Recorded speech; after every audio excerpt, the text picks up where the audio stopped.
నమస్తే, welcome to ANN. నేను లక్ష్మీనాగ్ నర్హర్ సెట్టే. వార్తాపత్రికల వార్తా విశ్లేషణకి స్వాగతం. ముందుగా వార్తాపత్రికలో మనకి మహాదినపత్రికలో చూద్దాం. దక్షిణాఫ్రికా చేతిలో టీమిండియా ఘోర పరాజయం, 76 పరుగుల తేడాతో చిత్తు చేసిన దక్షిణాఫ్రికా. మరి మనందరికీ నిన్న తెలుసు, మరి సూపర్ 8 మ్యాచ్లో భాగంగా మనం ఓడిపోయాం నిన్న మ్యాచ్. అలాగే ది వెడ్డింగ్ ఆఫ్ విరోష్, పెళ్లిని అధికారికంగా ప్రకటించిన విజయ్ దేవరకొండ రష్మిక, అభిమానులు సృష్టించిన విరోష్ అనే పేరు పెళ్లికి ఖరారు.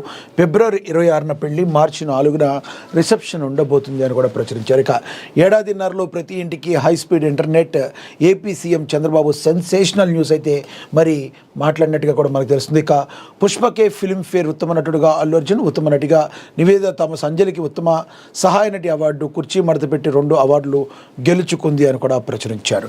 ఇక అదేవిధంగా గోదావరి కృష్ణా జలాల్లో తెలంగాణ హక్కులు కాపాడుతాం ముఖ్యమంత్రి రేవంత్ రెడ్డి మరి తెలిపారు. ఇది చాలా ఇంపార్టెంట్. అదేవిధంగా సిఐఎస్ఎఫ్ సైక్లోథాన్ 2026 భేష్ అని కూడా మరి బండి సంజయ్ కుమార్ కేంద్ర మంత్రి చెప్పడం అయితే జరిగింది. ముందుగా చూద్దాం. గోదావరి కృష్ణా జలాల్లో తెలంగాణ హక్కుల కాపాడుతామని చెప్పి మరి ముఖ్యమంత్రి రేవంత్ రెడ్డి పునరుద్ఘాటించారు. గోదావరి నదీ జలాల వినియోగం, దానిపై తలెత్తిన వివాదాలు, మరి ప్రాజెక్టుల నిర్మాణం వంటి అన్ని అంశాలపై శాసనసభ బడ్జెట్ సమావేశాల్లో సమగ్రంగా ఒకరోజు చర్చిస్తామని ముఖ్యమంత్రి రేవంత్ రెడ్డి చెప్పారు.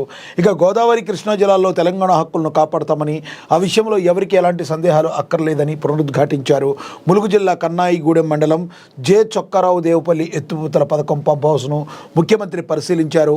ఇంజనీర్లను అడిగి వివరాలు తెలుసుకున్నారు. మంత్రులు ఉత్తమ్ కుమార్ రెడ్డి, ధనసరి అనసూయ సీతక్క, పొంగులేటి శ్రీనివాసరెడ్డి, సీఎం సలహాదారు వేం నరేందర్ రెడ్డితో పాటు ఎంపీ, ఎమ్మెల్యేలు, అధికారులతో కలిసి దేవాదాయ ఇంటెక్ పాయింట్ వద్ద మోటార్లను పరిశీలించారు. అనంతరం ప్రాజెక్టు యొక్క స్థితిగతులపై ముఖ్యమంత్రి సమీక్ష అయితే నిర్వహించారు. అనంతరం ముఖ్యమంత్రిగా మాట్లాడుతూ తెలంగాణ నీటి హక్కుల విషయంలో శాశ్వత పరిష్కారం కోరుకుంటున్నామని చెప్పి సీఎం రేవంత్ రెడ్డి మరొక్కసారి పునరుద్ఘాటించడం జరిగిందని కూడా ప్రచురించారు. ఇక అదేవిధంగా అధికారుల స్థాయిలో కోరుకున్న ఒక ప్రణాళికబద్ధంగా ప్రాజెక్టును పూర్తి చేయాలని ముందుకు వెళుతున్నాం. అవసరమైన నిధులను సమీకరిస్తున్నాం. ఎంతటి జటిలమైన సమస్య అయినా కూడా చర్చల ద్వారా పరిష్కారం అవుతుందని బలంగా విశ్వసిస్తున్నానని, గోదావరి కృష్ణా జలాల్లో తెలంగాణ హక్కులు కాపాడుతామని, శాశ్వత పరిష్కారం కోరుకుంటున్నామని, ఆంధ్రప్రదేశ్ రాష్ట్రంతో చర్చలు ప్రాథమిక దశలో ఉన్నాయని, మాకు ఎలాంటి బేస్జాలు లేవు. అధికారుల స్థాయిలో 2 రాష్ట్రాల ప్రతినిధులతో చర్చలలో తేలకపోతే కేంద్ర ప్రభుత్వం వద్ద లేదా రివర్ మేనేజ్మెంట్ బోర్డుల వద్ద, ట్రిబ్యునల్ ముందు లేదా సుప్రీంకోర్టు వరకు ఏదైనా దశల వారీగా వెళ్ళాలి. తెలంగాణ నీటి హక్కుల విషయంలో కాపాడే విషయంలో ఎవరికి ఎలాంటి సందేహాలు అక్కర్లేదు అని చెప్పి మరి రేవంత్ రెడ్డి చెప్పడం అయితే జరిగింది. ఏదైనా కూడా రాష్ట్రం ఫస్ట్, తెలంగాణ ప్రజల యొక్క ఆకాంక్షల కోసమే, నీళ్లు నిధుల కోసమే తెలంగాణ ఏ రకంగా ఏర్పడిందో అలాంటి నీటి విషయంలో ఎంతటి జటిలమైన సమస్య ఉన్నా కూడా కూర్చుని మాట్లాడుకుంటే సమస్య తీరుతుంది. అలా కాకుండా ఒకవేళ అక్కడ ఆ సమస్య అక్కడికి తీరకపోతే దశల వారీగా ముందుకు వెళతాం, కానీ ఎక్కడా కూడా వెనుకడుగైతే వెయ్యమని చెప్పి మరి రేవంత్ రెడ్డి మరొకసారి పునరుద్ఘాటించారు. ఎటువంటి పరిస్థితుల్లో నీటి సమస్యని పరిష్కరించి తీరుతాం, దీనికి మేము కంకణబద్ధులై ఉన్నామని మరి ముఖ్యమంత్రి రేవంత్ రెడ్డి అయితే తెలియజేశారని కూడా చెప్పారు. అదేవిధంగా మనం చూసుకుంటే పుష్పకే ఫిలింఫేర్ అవార్డు ఉన్న సందర్భంగా పుష్పకి మళ్ళీ ఫిలింఫేర్ అవార్డు దక్కింది. ఉత్తమ నటుడిగా అల్లు అర్జున్, ఉత్తమ నటిగా నివేద థామస్, అంజలికి ఉత్తమ సహాయ నటి అవార్డు, కుర్చీ మడత పెట్టి 2 అవార్డులు అందుకుందని కూడా మరి ప్రచురించారు. 70వ ఫిలింఫేర్ అవార్డు ప్రధానోత్సవం కొచ్చికన అట్టహాసంగా జరిగింది. దక్షిణ చిత్ర పరిశ్రమకు చెందిన ప్రముఖులు ఈ వేడుకకు హాజరయ్యారు. పుష్ప 2 ది రూల్ కోసం ఉత్తమ నటుడు తెలుగు అవార్డు అల్లు అర్జున్ అందుకున్నారు. అల్లు అర్జున్కి ఇది 7వ ఫిలింఫేర్ అవార్డు కావడం గమనార్హం. మెగాస్టార్ చిరంజీవి పేరిట ఉన్న దీర్ఘకాల రికార్డును అల్లు అర్జున్ సమన్ చేశారు. 35 చిన్న కథ కాదు చిత్రానికి గాను నివేద థామస్ ఉత్తమ నటి అవార్డును గెలుచుకుంది. పుష్ప 2 సినిమా ఎక్కువ అవార్డులు వచ్చాయి. టాలీవుడ్కు పలు అవార్డులు దక్కాయి. టాలీవుడ్ సెన్సేషన్ కుర్చీ మడతపెట్టి సాంగ్ 2 అవార్డులను కొట్టేసింది.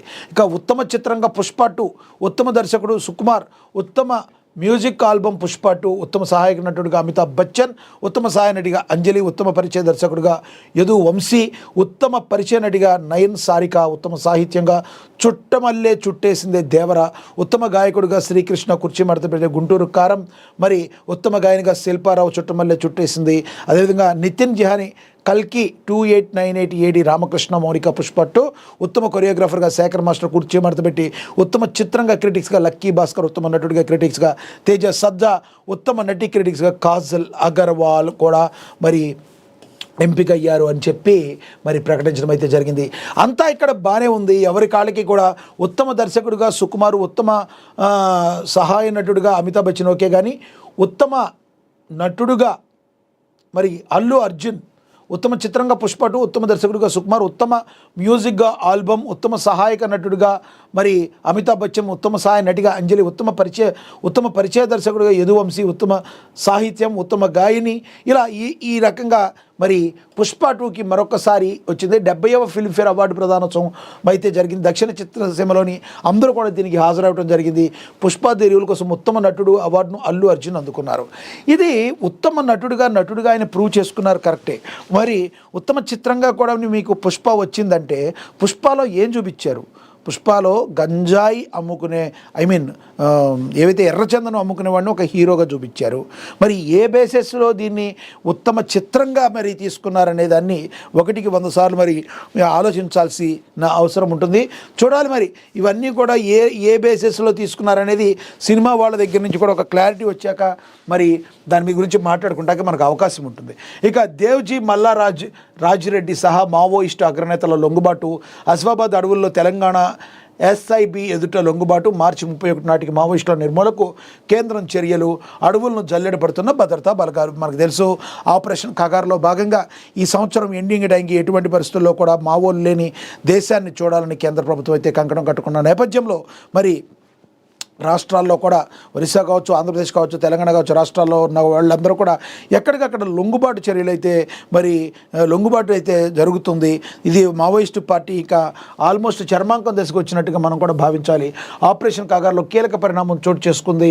మరి మావోయిస్టు పార్టీ అగ్రనేతలు దేవ్జీ అలియాస్ తిప్పరి తిరుపతి, మల్లారెడ్డి రాజిరెడ్డితో పాటు 16 మంది మావోయిస్టులు లొంగిపోయారు. ఆదివారం అస్ఫాబాద్ జిల్లా అడవుల్లో తెలంగాణ ఎస్ఐబి ఎదుట వీరంతా లొంగిపోయారు. దేవ్జీ ప్రస్తుతం మావోయిస్టు పార్టీ కేంద్ర కమిటీ సభ్యుడు, సెక్రటరీగా, జనరల్గా కూడా కొనసాగుతున్నాడు.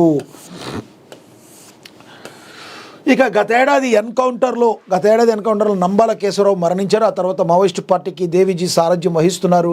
ఏడాది మార్చి 31 నాటికి దేశంలో మావోయిస్టులను నిర్మూలించేందుకు కేంద్రం ఆపరేషన్ కగారు పేరిట ప్రత్యేక చర్యలు అయితే చేపట్టింది.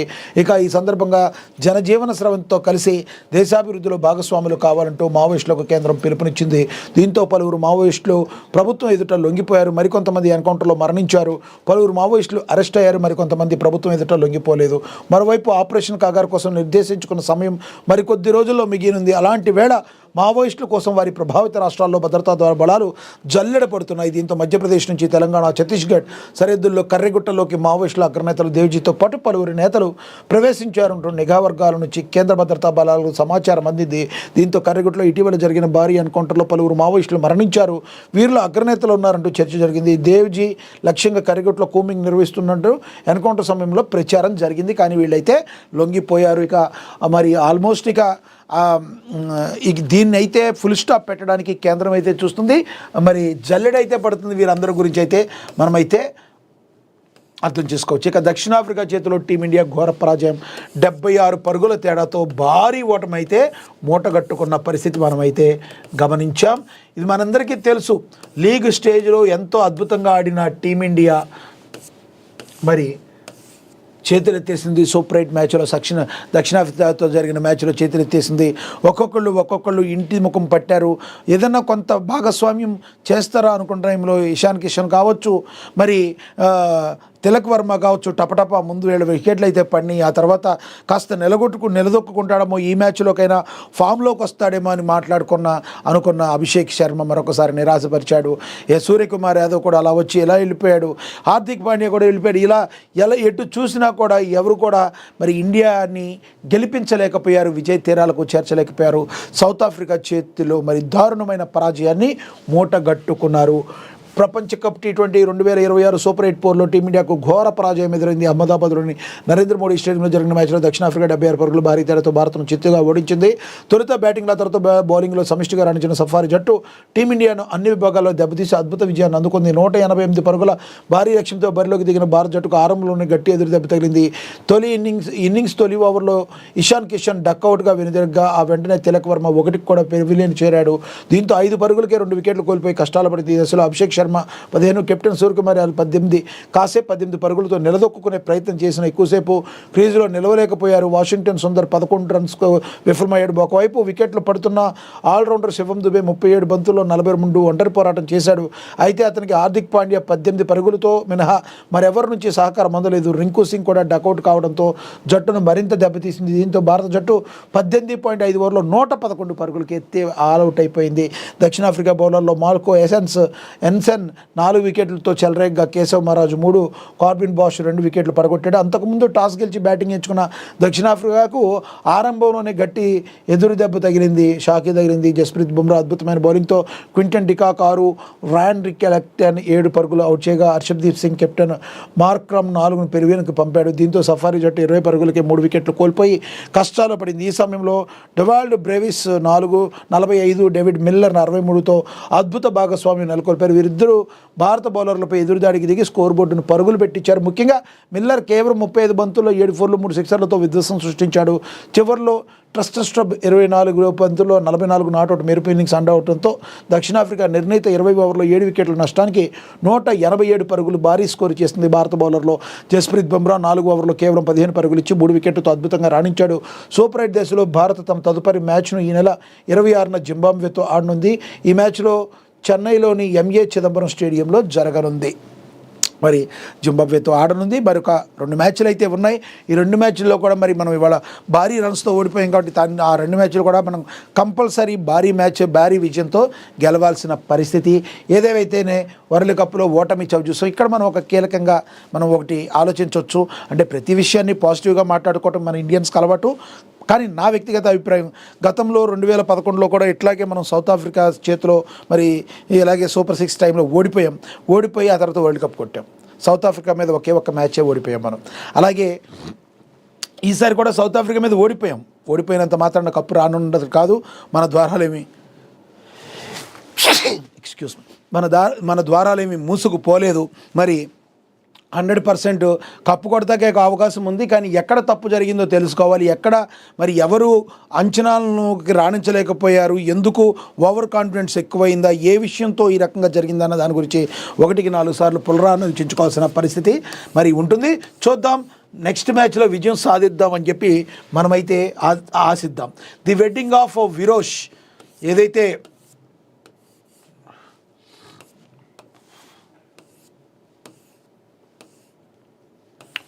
పెళ్లిని అధికారికంగా ప్రకటించిన విజయ్ దేవరకొండ, రష్మిక అభిమానులు సృష్టించిన విరోష్ అనే పేరు పెళ్లికి ఖరారు చేశారు.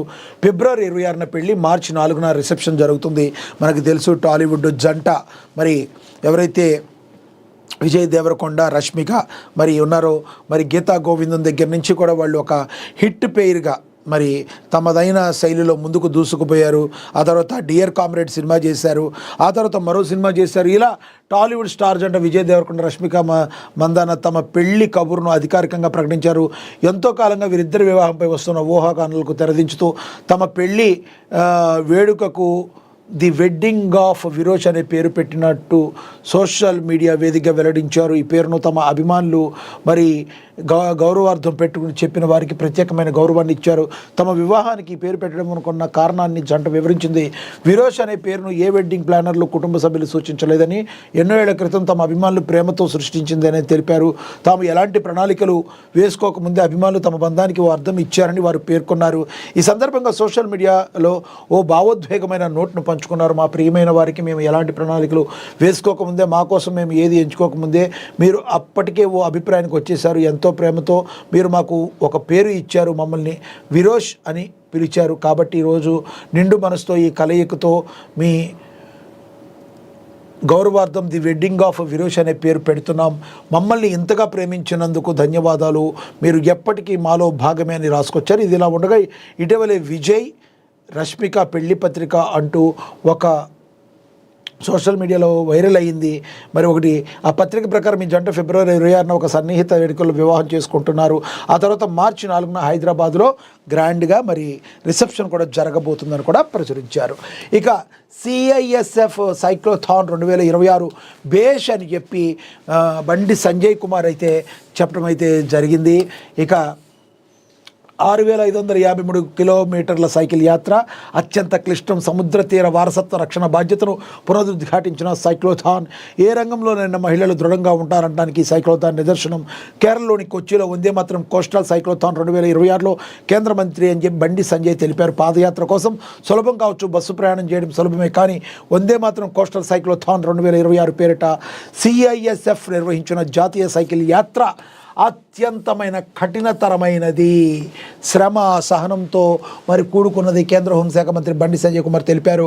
అనేక కష్టాలు అడ్డంకులను ఎదుర్కొంటూ CISF బృందాలు 6,553 కిలోమీటర్ల మేర జాతీయ యాత్రను దిగ్విజయంగా ముగించుకొని గమ్యస్థానాన్ని చేరుకోవడం నిజంగా ప్రశంసనీయమన్నారు. ధైర్యం, ప్రజాసేవ భావనకు శక్తివంతమైన సందేశమని చెప్పారు. భారతదేశ తీర ప్రాంతం వేల సంవత్సరాలుగా నాగరికత, వాణిజ్యం, సాంస్కృతిక పరస్పర మార్పిడికి కేంద్రంగా నిలిచిందన్నారు. గుజరాత్లోని ప్రాచీన నౌకాశ్రయాల నుండి గోవా సముద్ర తీరాల వరకు, కేరళ మత్స్యకారుల గ్రామాల నుండి సుందరబస్తల మాంగ్రోవ్ అరణ్యాల వరకు మన తీర ప్రాంత భారతదేశ సమృద్ధి గల సముద్ర వారసత్వ కథను చెబుతుందన్నారు. ఈ సైక్లోథాన్ ద్వారా వారసత్వం తగిన గౌరవం ఇవ్వడమే కాకుండా దీన్ని రక్షించాల్సిన బాధ్యత కూడా మన వైపు ఉందని బండి సంజయ్ కుమార్ అయితే పునరుద్ఘాటించారని కూడా ప్రచురించారు. ఇక అదేవిధంగా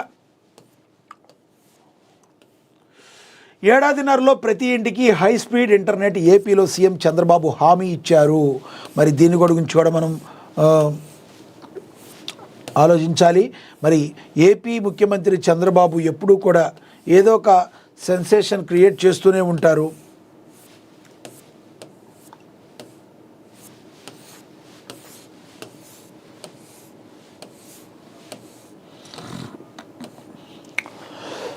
రానున్న ఏడాదిన్నర కాలంలో రాష్ట్రంలోని ప్రతి ఇంటికి హైస్పీడ్ ఇంటర్నెట్ సౌకర్యం అందుబాటులోకి తీసుకురావడమే లక్ష్యమని ఏపీ ముఖ్యమంత్రి చంద్రబాబు స్పష్టం చేశారు.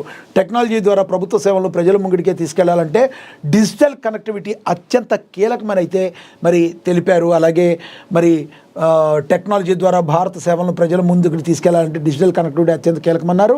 భారత్ నెట్ ప్రాజెక్టులో భాగంగా గ్రామీణ ప్రాంతాల్లో డిజిటల్ కనెక్టివిటీని బలోపేతం చేసే దిశగా కేంద్ర రాష్ట్ర ప్రభుత్వాల మధ్య ఆదివారం సీఎం కార్యాలయంలో కీలక సహకార ఒప్పందం కుదిరింది. సీఎం చంద్రబాబు, కేంద్ర కమ్యూనికేషన్ల శాఖ మంత్రి జ్యోతిరాదిత్య సింధియా, కేంద్ర సహాయ మంత్రి పెమ్మసాని చంద్రశేఖర్, రాష్ట్ర మంత్రి బీసీ జనార్దన్ రెడ్డి సమక్షంలో ఈ ఒప్పందం జరిగింది. డిజిటల్ భారత్ నిధి, ఆంధ్రప్రదేశ్ ప్రభుత్వం మధ్య కుదిరిన ఈ ఒప్పందంపై డిజిటల్ భారత్ నిధి అడ్మినిస్ట్రేటర్ శ్యామల మిశ్రా, రాష్ట్ర ఐటీ పరిశ్రమల శాఖ ప్రత్యేక కార్యదర్శి ఎంటీ కృష్ణబాబు సంతకాలైతే చేశారు అని కూడా ప్రచురించారు. ఇక మనకు తెలుసు, గోదావరి కృష్ణ జలాల్లో తెలంగాణ హక్కులు కాపాడుతామని చెప్పి మరి ముఖ్యమంత్రి రేవంత్ రెడ్డి పునరుద్ఘాటించిన సంగతి మనకి తెలిసిందే. ఇక ఇరిగేషన్ బడ్జెట్ 45,000 కోట్ల తగ్గింపని బడ్జెట్పై ఆర్థిక మంత్రి భట్టి విక్రమార్క సమీక్షలు కూడా నిర్వహించారు. 2026-27 ఆర్థిక సంవత్సరానికి తెలంగాణ రాష్ట్ర బడ్జెట్పై కసరత్తు కొనసాగుతుంది. అన్ని శాఖలు సమర్పించిన ప్రతిపాదనపై ఉప ముఖ్యమంత్రి, ఆర్థిక శాఖ భట్టి విక్రమార్క సమీక్ష నిర్వహించారు. ఆయా శాఖల మంత్రులు ఉన్నతాధికారులతో సమావేశమై అవసరాలు, నిధుల కేటాయింపు సంబంధిత అంశాలపై చర్చిస్తున్నారు.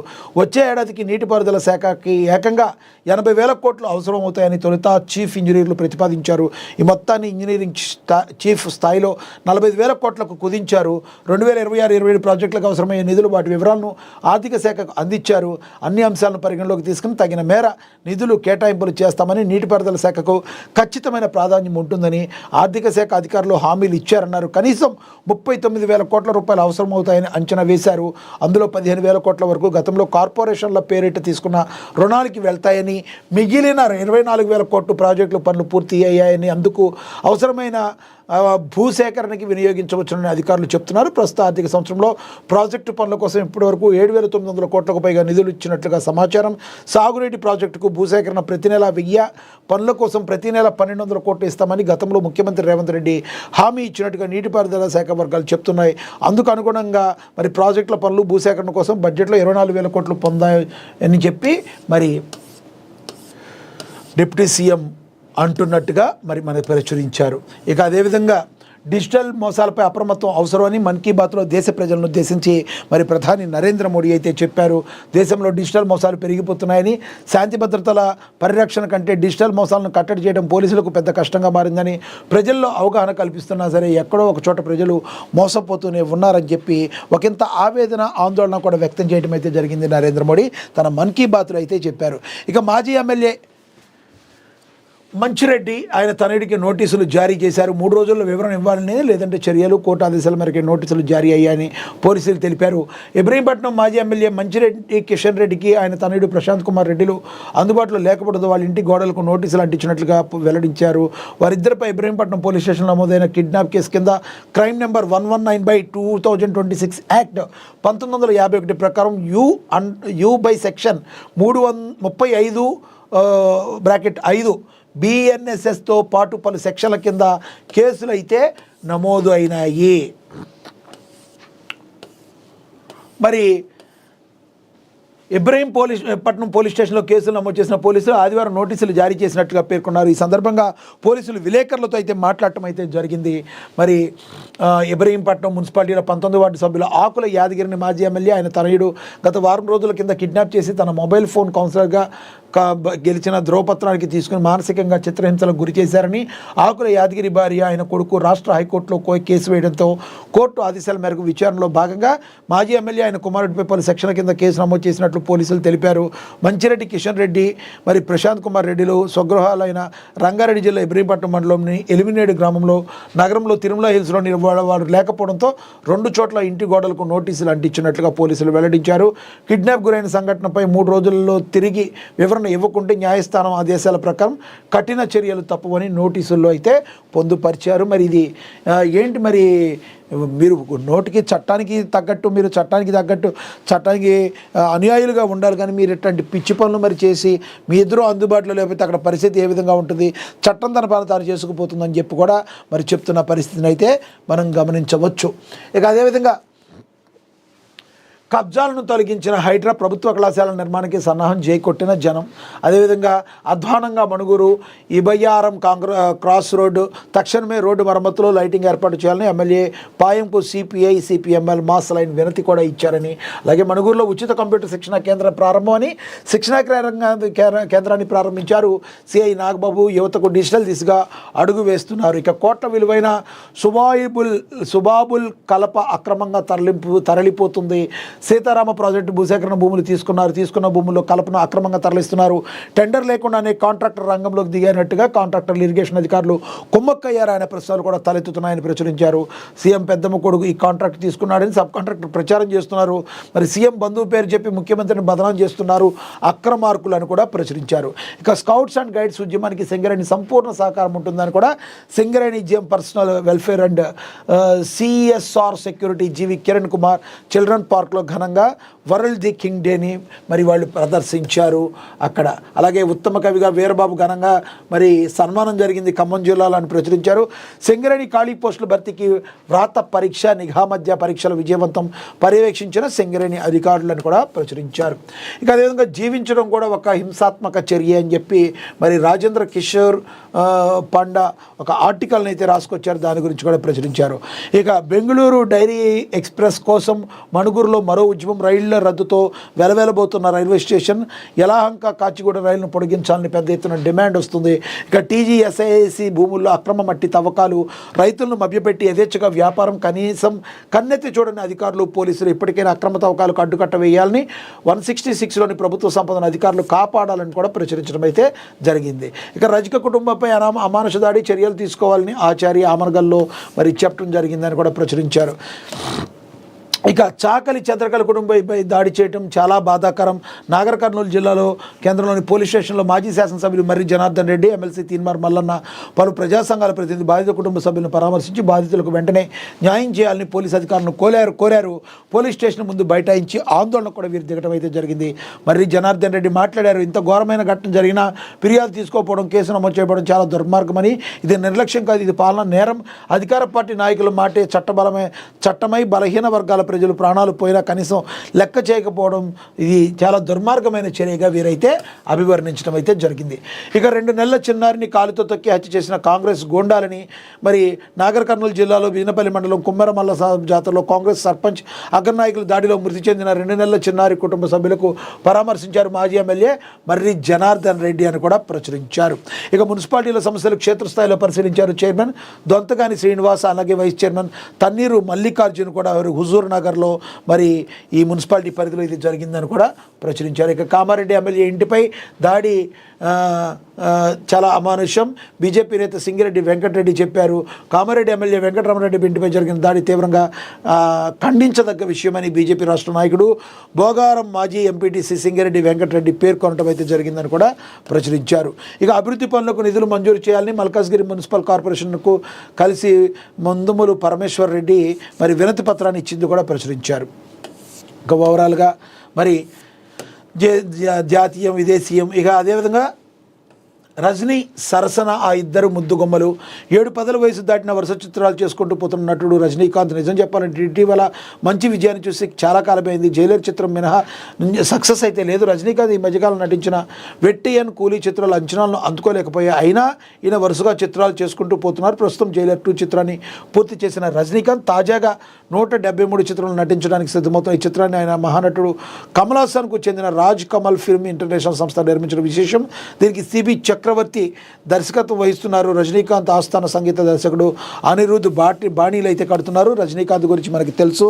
ఆయన ఒక స్టార్గా మరి ఒక్క తమిళనాడులోనే కాకుండా భారతదేశ వ్యాప్తంగా మాటకు వస్తే మరి మొత్తం ప్రపంచవ్యాప్తంగా కూడా అభిమానులు సొంతం చేసుకున్న హీరో మరి రజనీకాంత్ అని మనకైతే తెలుసు.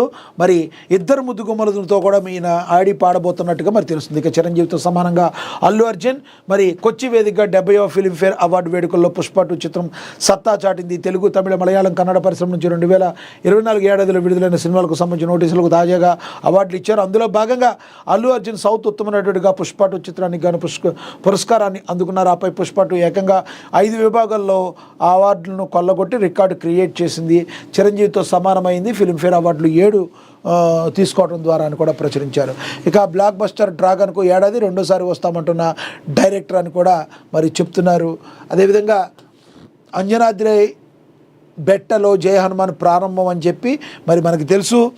హనుమాన్ ఏ రకమైన హిట్ కొట్టిందో మరి దాని గురించి కూడా ఇంకో సినిమా మరి రాబోతుంది, పట్టాలెక్కబోతుంది. ఏజ్ గ్యాప్ రొమాన్స్ అని కూడా మరి ఇప్పుడు ఇదే పెద్ద ట్రెండ్ అని మరి సల్మాన్ కావచ్చు, రజనీకాంత్ కావచ్చు, అక్షయ్ కుమార్ కావచ్చు, వీళ్ళందరూ అలనాటి పాత తరం నటులు.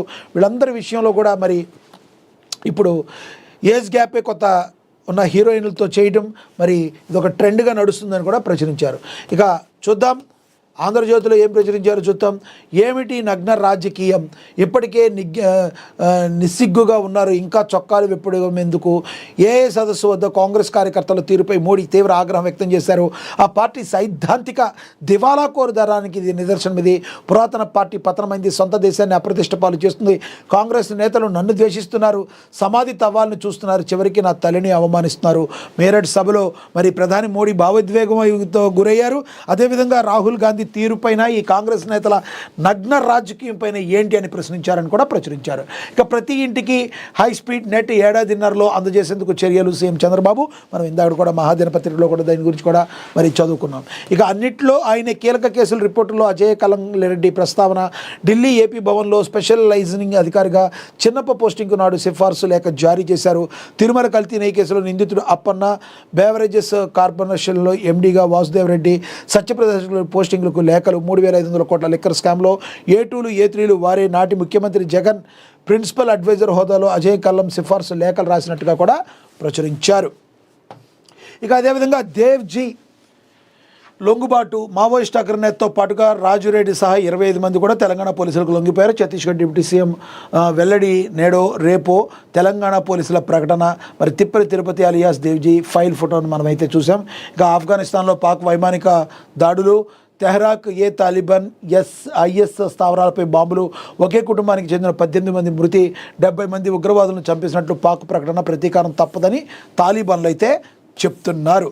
ఇక దేవ్జీ లొంగుబాటు దీని గురించి కూడా మళ్ళీ రాశారు. లొంగుబాటు గురించి ఇక అరగంట ముందే పరీక్షా కేంద్రానికి నేటి నుంచి ఇంటర్ పరీక్షలు ఏర్పాట్లు పూర్తి. రాష్ట్ర వ్యాప్తంగా 1,537 పరీక్షా కేంద్రాలు. పరీక్షలు రాయనున్న 10.57 లక్షల మంది విద్యార్థులు.